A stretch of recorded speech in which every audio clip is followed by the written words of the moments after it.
네, 그래서 오늘 본문은 여호수아 6장 20절입니다. 여호수아 6장 20절 같이 읽도록 해보겠습니다.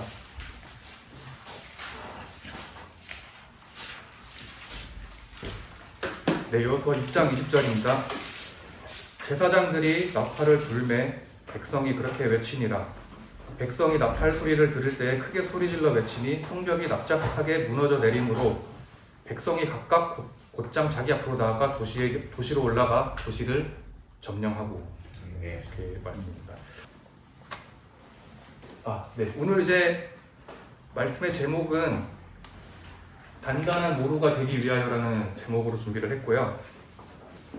먼저 말씀을 전하기에 앞서서 다음에 이 사진을 같이 한번 보시기 바랍니다. 혹시 망치와 모루라는 그 말을 들어보신 분 계신가요? 없죠. 이게 이제 뭐냐면은 다들 망치는 뭔지 다 아시죠? 망치는 이제 두드리는 게 망치고, 모루는 그 망치질을 할 때 대장간에서 그 쇠를 두고 치기 위해서 그 두는 쇠로 만든 배 같은 것입니다. 그래서 망치와 모루는 여기 이제 하단에 보이는 조 모양으로 생긴 게 망치와 모루인데, 이 망치와 모루 자체는 이제 군사 전술 용어 중에 하나예요. 그래서 그 아무리 강한 새도 모루에 대고 망치로 계속 내려치면 꺾인다, 그런 개념에서 착안된 전술이고, 이 전술 개념 자체는 고대에서부터 계속 있었는데, 그 유명한 이제 알렉산더 대왕이 이 전술을 완성을 했고, 그 후로도 이제 많은 명장들이 이용을 했던 전술입니다. 그래서 이 망치와 모루에 대해서 간단하게 말씀을 드리면은, 여기 이제 더 엠빌이 모루거든요. 모루 역할을 하는 부대가 적을 잡고 있을 때, 이 더 해머 망치 역할을 하는 부대가 적을 쳐서 포위를 해서 이제 적을 물리친다는 개념입니다. 그래서 옛날에는 한 전장에 국한된 개념으로 좁은 개념이었지만은, 이게 이제 현대에서는 더 크게 응용이 돼서 모루 역할을 하는 부대가 적을 잡고 있는 동안에 이제 주력 부대가 목표를 달성하는 방식으로 전개가 되고 있고, 이제 이거를 또 실생활에서 적용을 했을 때 어떤 모루 역할을 하는 것이 문제점이나 해결해야 되는 것을 잡고 있을 때, 어떤 또 주력이나 망치 역할을 하는 것이 그것을 깨부수고 해결하는 형식으로 이 군사 이론을 적용을 할 수가 있습니다. 그래서 통상적으로 이제 이 망치 역할을 하는 부대가 우리 전체적으로 봤을 때 이제 주력 부대, 전투력이 뛰어나고 기동력이 뛰어난 부대가 그 역할을 맡아서 적을 부셨습니다. 그래서 이 전술이 제대로 들어갔을 때 대부분의 경우에 모든 전투에서 승리를 한 역사적인 기록이 있고요. 먼저 이제 전제 조건으로는 모루가 충분히 튼튼해야 됩니다. 그래서 망치가 적을 부술 때까지 충분히 버텨줘야 되는 것이고, 또 망치가 충분히 힘이 있어가지고 적을 물리치기에 충분한 힘을 갖고 있어야 됩니다. 그래서 이 전술 자체는 대단히 뛰어나고 정석적인 전술이지만은 또 실패한 경우도 많이 있어요. 그래서 실패한 경우는 모두 모루가 버티지 못하거나 망치가 충분히 세지 못해서 이 두 가지 경우가 있었습니다. 이제 본문은 이제 이스라엘 백성들이 여리고성을 공격하는 그 장면인데, 저는 예전에 이제 그 여호수아서를 읽으면서 이 망치와 모루가 생각이 나더라고요. 그래서 이 망치와 모루 개념에 부합을 하게 되는데, 여호수아 6장 2절부터 5절을 보게 되면은, 주께서 여호수아에게 이르시되 보라, 내가 여리고와 그것의 왕과 강한 용사들을 내게 넘겨주었나니 너희 모든 군사는 그 도시를 에워싸고 도시 주위를 한 번씩 돌되 너는 엿새 동안을 그리할지니라. 7명의 제사장은 궤 앞에서 순양의 뿔 나팔 7개를 들고 갈 것이요, 7째 날에는 너희가 그 도시를 7번 에워싸고 나팔을 불 것이며, 제사장들이 순양의 뿔 나팔을 길게 불어 너희가 나팔 소리를 들을 때에 온 백성은 큰 소리로 외칠지니라. 그리하면 그 도시의 성벽이 납작하게 무너져 내리리니 백성은 각각 곧장 자기 앞으로 올라갈지니라, 이렇게 말씀을 하고 있습니다. 그래서 이런 전술적인 도식 관계는 아니지만은 개념적인 측면에서 봤을 때 이스라엘 백성들이 모루 역할을 하면서 여리고성을 잡아두고 있을 때 7일 동안 에워쌌고, 그 이제 때가 되었을 때 하나님께서 성벽을 무너뜨리고 승리를 거두게 하셨습니다.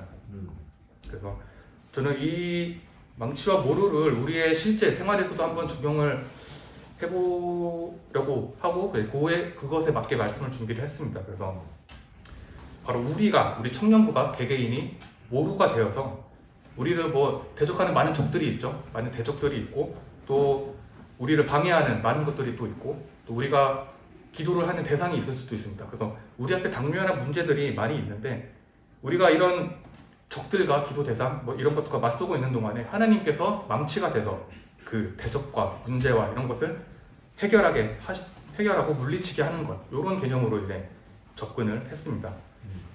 이제 하나님께서는 물론 이제 전능하신 분이고 하나님 혼자서도 어떤 모든 것을 다 행하실 수 있습니다. 그래서 사실 우리의 능력 자체는 미미하고 우리가 어떤 우리의 능력으로 그렇게 하는 것은 아니지만은 하나님께서는 이 땅에 하나님의 영광과 하나님의 그분의 냄새가 우리를 통해서 드러나시기를 바라고 계십니다. 그래서 고린도후서 1장 20절 보게 되면은 하나님의 모든 약속은 그분 안에서 예가 되고 그분 안에서 아멘이 되어 우리를 통해 하나님의 영광이 되느니라 하고 있고요. 고린도후서 2장 14절을 보게 되면은 항상 우리를 그리스도 안에서 승리를 하게 하시고 우리를 통해 모든 것은 그분을 아는 냄새를 풍기게 하는 하나님께 이렇게 말씀을 하고 있습니다. 그렇기 때문에 우리를 통해서 하나님의 영광이 드러나고 승리를 하는 것이 하나님의 영광을 드러낼 수 있다고 생각을 하고 이제 하나님의 그 권능과 힘의 망치는 완벽하고 완전하기 때문에 아까 말씀드린 전술상에서 망치는 이제 완벽하게 준비가 되어 있습니다. 그렇기 때문에 우리가 이 모루의 역할을 잘 수행을 한다면은 승리를 할 수 있을 것이고 그러면은 그렇게 좋고 단단한 모루가 되기 위해서 어떤 것이 필요한지 저는 크게 세 가지로 이렇게 나누어서 생각을 해보았습니다. 그래서 모루의 자리, 모루가 있어야 될 자리, 그리고 모루가 가져야 될 자세, 그리고 그 모루를 구성하는 구성원들의 자격, 또 세 가지로 생각을 해보았고 먼저 모루가 있어야 될 자리부터 말씀을 드려보겠습니다. 이제 아까 사진 앞에만 한번 보여주세요. 이 모루는 기본적으로 적과 대치를 하고 있어야 되기 때문에 자기 자리를 잘 지켜야 됩니다.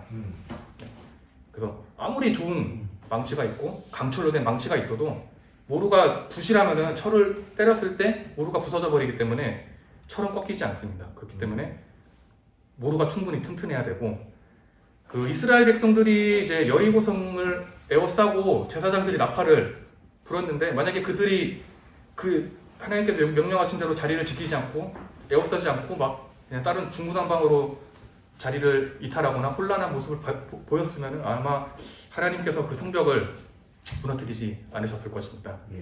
그들이 이제 이스라엘 백성들이 하나님께서 명령하신 대로 자리를 지키고 유지를 했을 때 하나님께서 성벽을 납작하게 무너지게 하셨고 이스라엘 백성들이 승리를 할 수 있었습니다. 이렇게 우리는 하나님이 망치를 칠 때까지 자리를 잡고 대형을 유지를 해야 됩니다. 그러면은 이제 우리가 이렇게 자리를 지키고 유지를 해야 되는데 그 당면한 문제와 대적을 앞에 두고 자리를 지키지 못하는 경우가 어떤 것이 있을까? 저는 이제 세 가지를 생각을 해봤습니다. 두려움과 교만과 유혹이 있습니다. 먼저 두려움에 대해서 말씀을 드려보겠는데 이제 모루를 구성하는 군인들이 두려움을 갖게 되면 자리를 지키지 못하고 뒤로 후퇴하거나 규율이 무너지게 됩니다. 그렇게 되면은 이제 적에게 틈을 주고 패배하게 되겠죠. 우리는 하나님이라는 망치가 있지만은 우리의 대적인 마귀도 망치를 갖고 있습니다. 우리가 두려움으로 물러선다면 하나님의 망치가 아니라 마귀의 망치가 우리를 때리게 될 것입니다. 사무엘상 28장 5절을 보게 되면은 사울이 블레셋 사람들의 군대를 보고는 두려워하였고 그의 마음이 크게 떨림으로 라는 부분이 있습니다. 이때 사울은 이미 하나님의 영이 떠난 상태였기 때문에 영적으로 매우 불안정한 상태였는데 이제 블레셋 사람들과의 싸움을 앞두고 두려움에 떨고 있었습니다.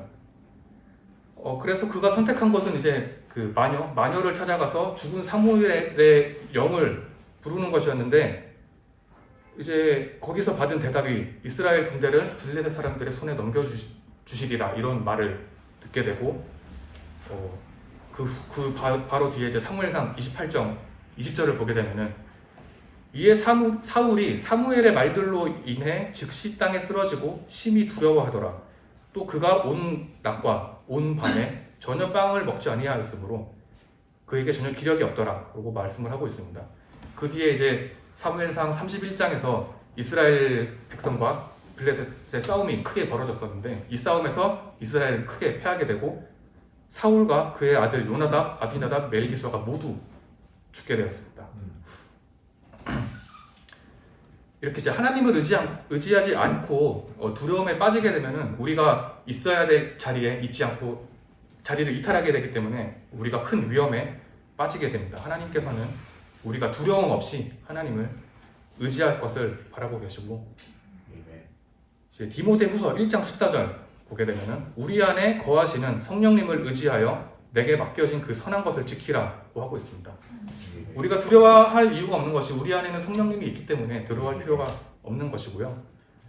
히브리서 13장 6절도 그러므로 우리가 담대히 말하되 주는 나를 돕는 분이시니 사람이 내게 무엇을 행하든지 내가 두려워하지 아니하리라고 말씀하고 있습니다.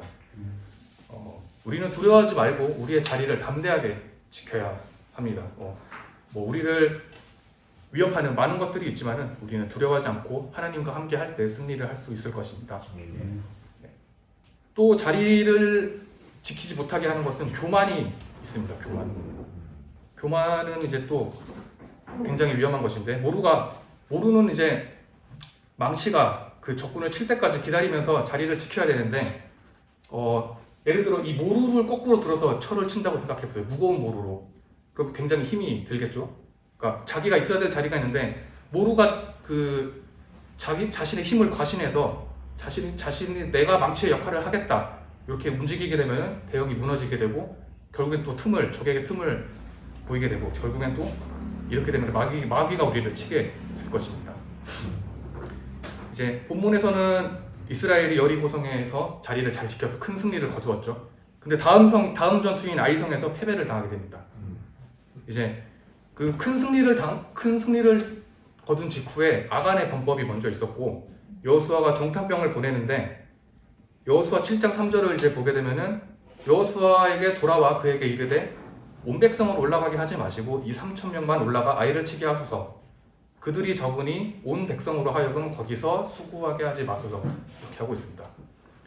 이스라엘이 여리고성을 쳤을 때는 하나님의 힘을 믿고 명령한 대로 자리를 잘 지켜가지고 큰 승리를 거두었는데 아이성을 공격할 때는 하나님을 의지하지 않고 우리들만의 힘으로 조그만 2,000~3,000명만의 힘으로 아이성을 치겠다는 교만에 빠져서 아이성을 공격하게 되었고 이때 이제 공격하던 이스라엘의 마음이 녹아서 물같이 되었고 도망하게 되었습니다. 그 후에 이제 아간을 죽이고 여호수아가 다시 하나님을 믿고 의지를 해서 아이성을 공격했을 때 8장 7절 여호수아서 8장 7절에 주 너희 하나님께서 그것을 너희의 손에 넘겨주시리라 라고 하고 있습니다. 이스라엘 백성이 교만했던 것을 버리고 다시 하나님을 의지해서 자리를 지켰을 때 하나님께서 아이성을 넘겨주셨습니다. 우리는 절대 그 교만하거나 자만을 해서는 안 됩니다. 교만은 멸망에 이르는 길입니다. 잠언 16장 18절은 멸망에 앞서서 교만이 나가며 넘어짐에 앞서서 거만한 영이 있느니라고 말씀을 하고 있습니다. 이제 신기영자가 매주 이제 저한테 잠언 말씀을 보내주고 있어서 같이 번역을 하고 있는데 이제 그 주제 말씀이 잠언이다 보니까 많이 나오는 주제들이 있어요. 많이 나오는 주제 중에 하나가 바로 교만입니다. 뭔가 자신이 할 수 있다는 그런 생각, 하나님께 지혜를 구하지 않고 스스로 판단하는 것, 이러한 사례들이 많이 나오거든요. 이런 것들이 모두 교만이고 모든 그런 결과의 모든 것은 이제 파멸입니다. 그래서 우리는 결코 이제 우리 스스로 뭔가 할 수 있거나 우리 스스로 마귀를 이길 수 있다고 생각을 하지 않고 우리가 결코 마귀를 이길 수 없음을 알고 하나님의 힘을 의지를 해서 자리를 지켜야 됩니다. 네, 또 마지막 세 번째로 이제 유혹이 있습니다. 우리가 하나님의 망치를 기다리면서 자리를 잘 지켜야 되는데 그것을 방해하는 유혹이 따라오게 됩니다. 유혹에 빠져서 이제 자리를 이탈하게 되면은 마귀가 그 틈을 타서 공격을 하게 되는데 이 유혹은 사실 우리가 볼 때 굉장히 매력적인 것으로 위장해서 다가옵니다. 잘 아시는 말씀 고린도후서 11장 14절도 그것은 결코 놀랄 일이 아니니 사탄도 자기를 빛의 천사로 가장하느니라. 이렇게 해서 사실 유혹이라는 거를 알면 우리가 빠지지 않겠지만은 그것은 자기가 되게 좋은 것으로 위장을 해서 그것이 우리를 유혹하는 것인지 모르게 다가오기 때문에 우리는 주의를 해야 됩니다. 그래서 요셉은 이제 보디발의 아내를 유혹을 받았잖아요. 하지만 그때 빠지지 않았기 때문에 자리를 지켰기 때문에 결국 하나님께서 그에게 큰 상급을 내려주셨습니다.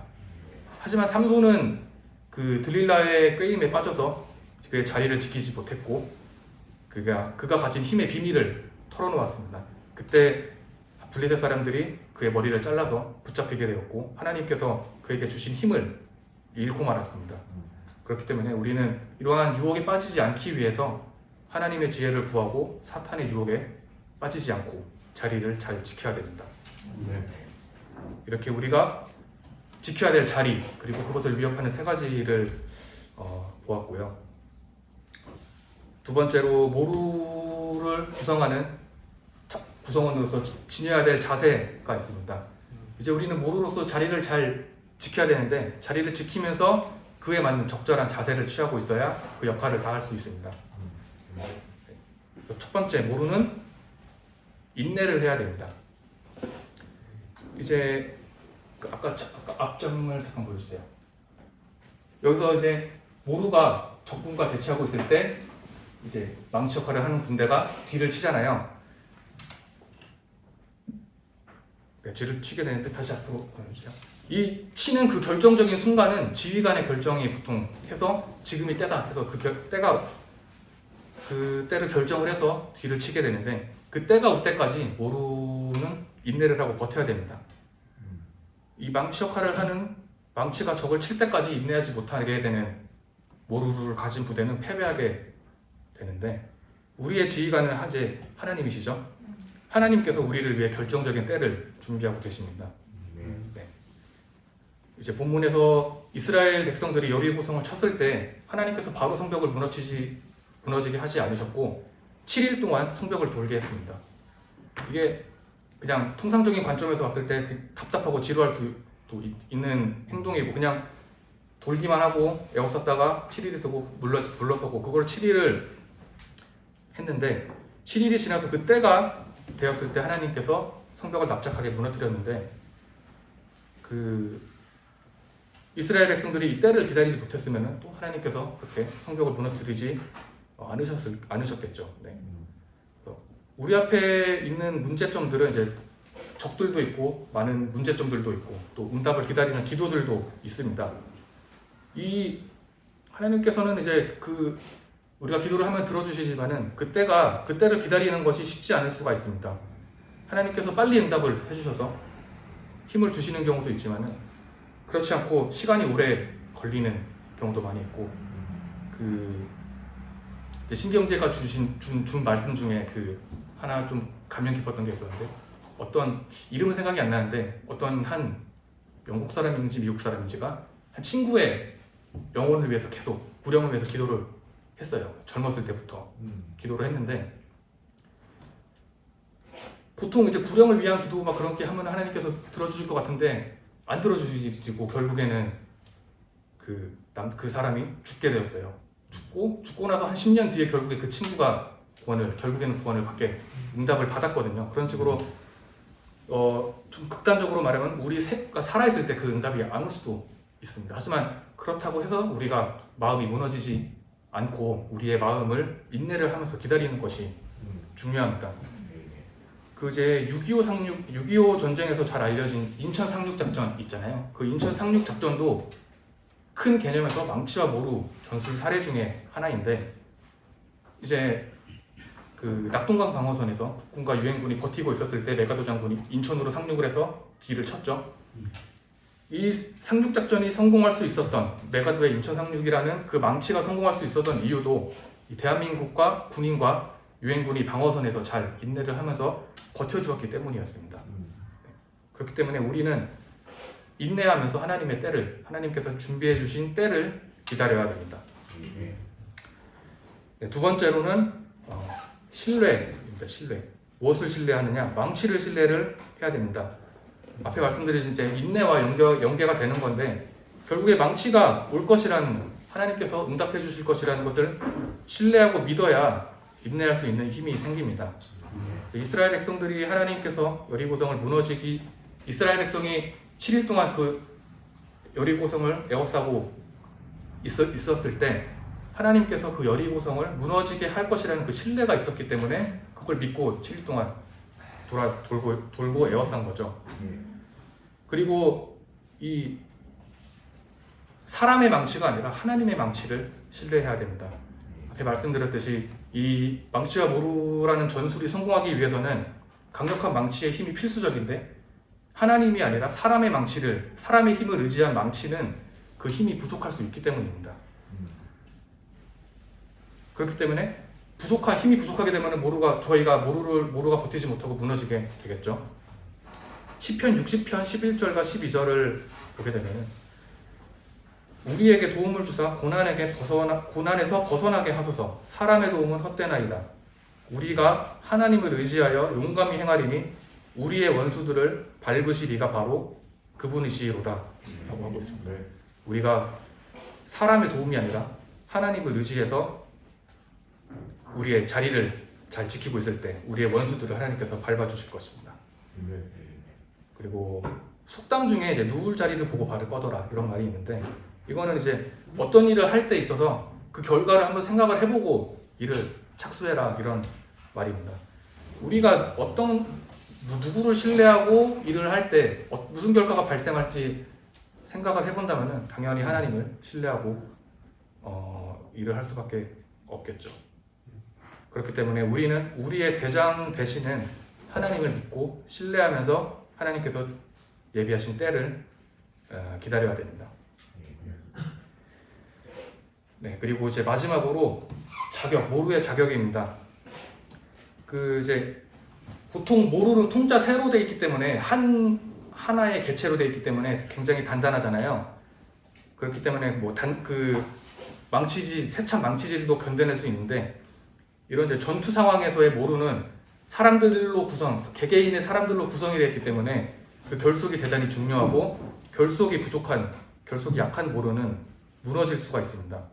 그렇기 때문에 이 단단한 모루의 일원이 되기 위해서는 그에 맞는 자격이 있어야 되는데, 저는 그 자격으로 사랑과 합력, 이 두 가지의 자격이 필요하다고 생각을 했습니다.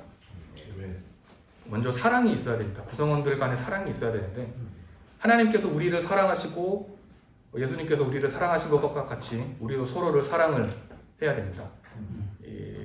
사랑이 있는 조직은 단단합니다.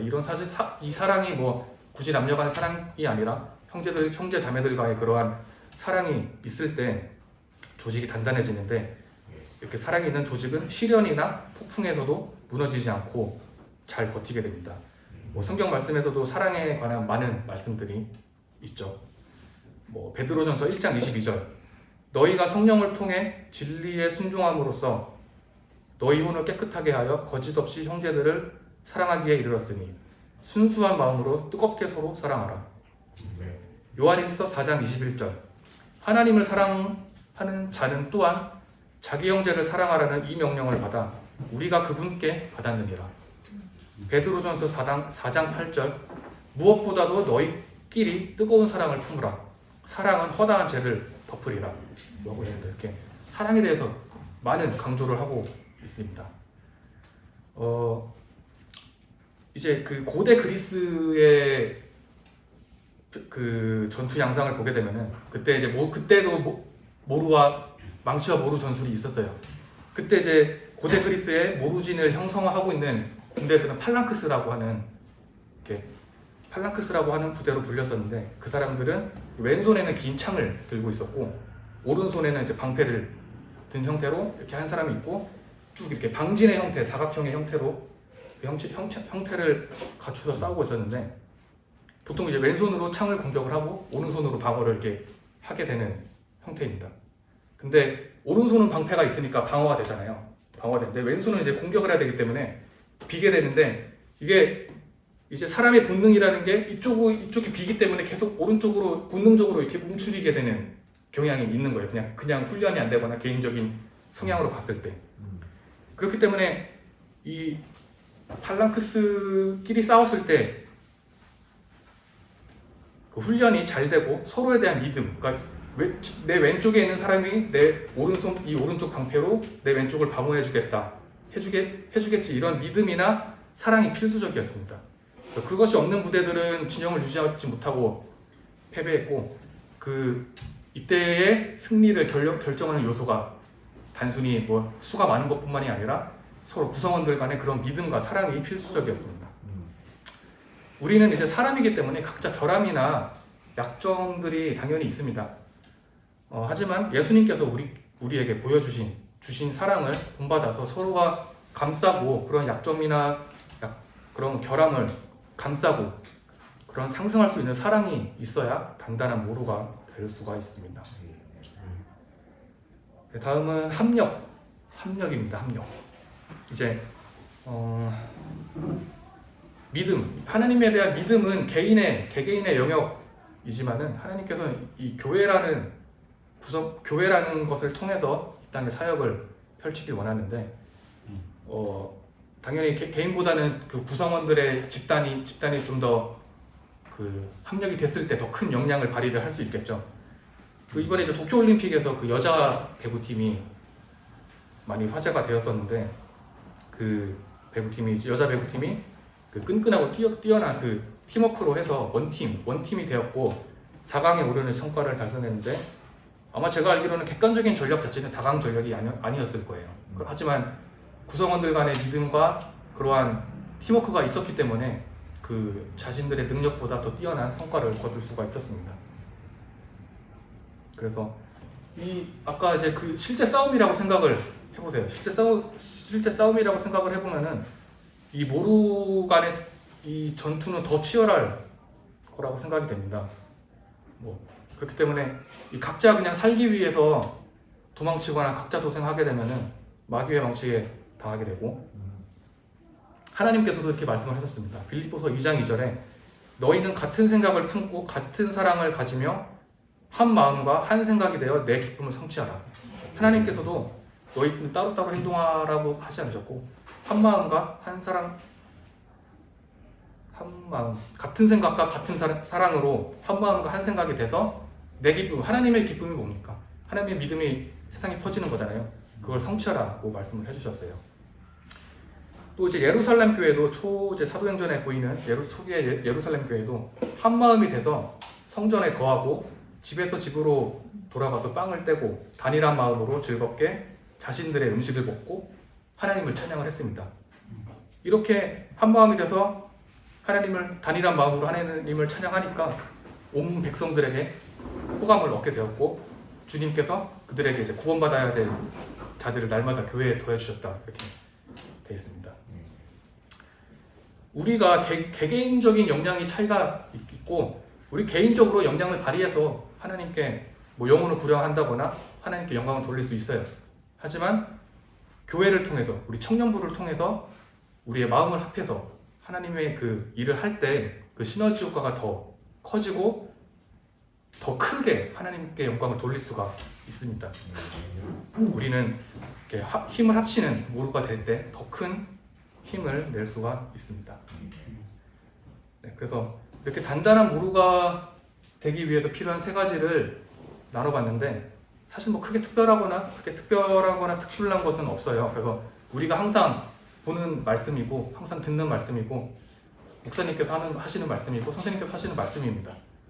이런 것들을 곱씹고 묵상을 하고 우리가 단단한 모루가 될 때 우리의 대장이신 하나님께서 준비하신 때에 망치를 내려치실 것이고, 그때 하나님의 영광이 드러나게 될 것입니다. 저는 그래서 우리 승리성서침례교회 청년부가 하나님의 영광을 돌리는 그 단단한 모루가 되었으면 좋겠습니다. 감사합니다. 이상입니다.